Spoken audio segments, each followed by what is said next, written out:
రాష్ట్ర ప్రభుత్వం ఈరోజు ఇంటర్మీడియట్ విద్యకు సంబంధించి కొన్ని ముఖ్యమైన నిర్ణయాలు తీసుకోవడం జరిగింది.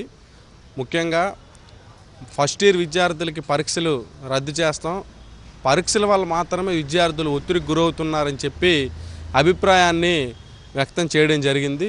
ఆ సందర్భంగా ఈరోజు మొదటి సంవత్సరం ఎగ్జామ్స్ తీసేసి నేరుగా ఇంటర్మీడియట్ సెకండ్ ఇయర్ ఎగ్జామ్స్ పెడతామన్నారు. ముఖ్యంగా ఈ నిర్ణయాలన్నీ చేసే కమిటీలో ఈ రాష్ట్రంలో దేశంలో ప్రముఖ వ్యాపారస్తుడు మన రాష్ట్ర మంత్రి అయినటువంటి నారాయణ కళాశాల ప్రిన్సిపాల్ని అందులో కమిటీలో పెట్టడం నిజంగా సిగ్గుచేటు. ఖచ్చితంగా ఈ రాష్ట్రంలో వేల కొలది ప్రైవేటు కాలేజీలు ఉన్నాయి, వందల కొలది కార్పొరేట్ కాలేజీలు ఉన్నాయి, ప్రభుత్వ విద్యా సంస్థల్లో నిపుణులు ఉన్నారు, మేధావులు ఉన్నారు.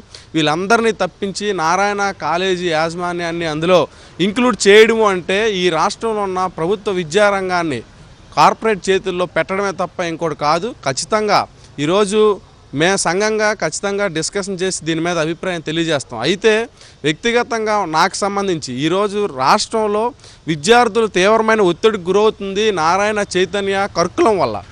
ముఖ్యంగా వాళ్ళు తెల్లవారి 7-8కి పెట్టి సాయంత్రం 8-9 వరకు కనీసం సెలవు లేకుండా మొత్తం 7 రోజులు కాలేజీలోనే విద్యార్థుల్ని ఇబ్బంది పెట్టే పరిస్థితి, వాళ్ళ మీద తీవ్రమైన ఒత్తిడి ప్రదర్శించే పరిస్థితి, వాళ్ళ మార్కుల కోసం, ర్యాంకుల కోసం, వాళ్ళ వ్యాపారాల కోసం విద్యార్థులను బలి చేస్తున్న సందర్భం మనం చూస్తున్నాం. ఇప్పటికే రాష్ట్రంలో చాలామంది ఆత్మహత్యలు చేసుకున్నారు.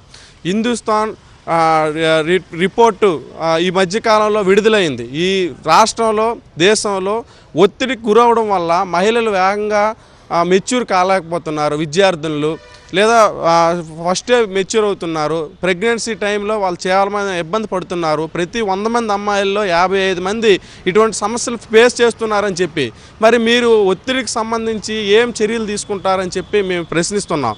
మీరు ఎగ్జామ్స్ సంవత్సరంలో ఒక ఎగ్జామ్స్ తీసేయడం వల్ల విద్యార్థులకి కలిగే ఉపశమనం కంటే కార్పొరేట్ ప్రైవేట్ విద్యా సంస్థలు అనుసరిస్తున్న విద్యా వ్యతిరేక విధానాలపైన మీరు ఉక్కుపాదం మోపితే ఖచ్చితంగా విద్యార్థులు ఒత్తిడి నుంచి బయటకు వచ్చే పరిస్థితి ఉంటుంది. దానికి మీరు చర్యలు తీసుకోవాలి. దాంతోపాటుగా ఈరోజు విద్యార్థి సంఘాలు అలాగే ప్రైవేటు యాజమాన్యాలు వాళ్ళ సంఘాలు అదేవిధంగా రాష్ట్రంలో ఉన్న ముఖ్యమైన మేధావులు విద్యా శ్రేయాభిలాషులతో మీరు కమిటీ వేసి చర్చలు జరిపి తదనంతరం ఏవైనా నిర్ణయాలు తీసుకోవాలి తప్ప నారాయణ చైతన్యతో డిస్కషన్ చేసి నిర్ణయాలు తీసుకుంటే ఖచ్చితంగా మేము దీన్ని వ్యతిరేకించాల్సి ఉంటుందని చెప్పి కూడా మేము ఈ సందర్భంగా తెలియజేస్తాము.